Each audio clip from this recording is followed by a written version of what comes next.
and shape,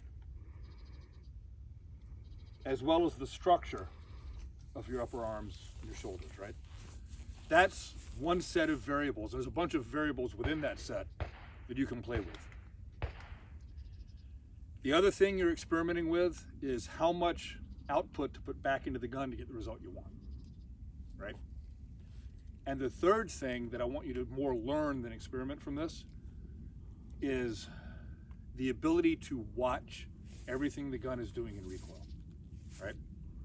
And I know most of you guys already do this because you're really good shooters, but sight picture is not an adequate way to describe what you need to have to be a good shooter. You need to have a sight movie, a sight video, right? You should be seeing everything the sights are doing in recoil.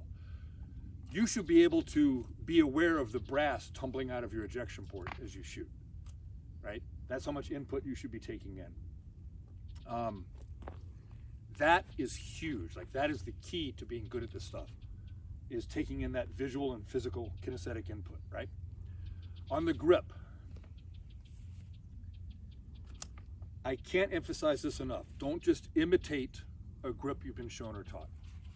You need to experiment with where your hand goes, how far up it is, where it is on your other hand, how much cant you have, right? All of those things. Whether you cam in, whether you press in, whether you don't do either one of those. There's people that take all three of those options that are phenomenal shooters. You have to find out what works for you. I cam in slightly because I have nerve damage in this arm, so it helps me, right? It's a compensation thing for me. It isn't essential though. But I know other people, Bob Vogel's a good example, he doesn't have an injury, he still cams in. Of course he can crush a Glock, but that's a different story, right? Experiment with all of those things.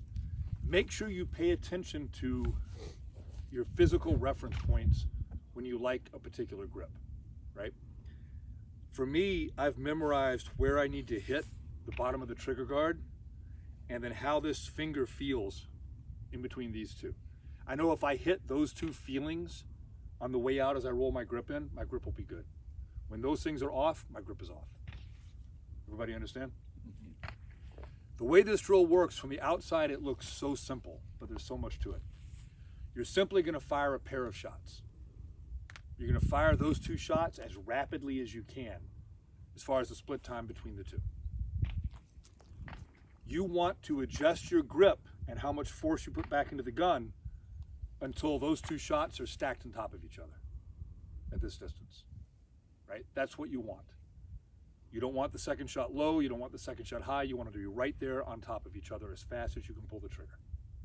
That's what you're looking for. In between the pairs of shots, you want to mentally stop for a moment and evaluate what just happened and then do the next pair. It's not a bill drill, right? It's not, it's ba-bup, ba-bup, taking that time to figure it out, right? Remember that you're experimenting. So you're gonna have shots that don't go where you want. You want to learn from those. That's the whole point of it, right? So eyes and ears. I think one of my mics is laying somewhere on the ground. Yeah, we find it later.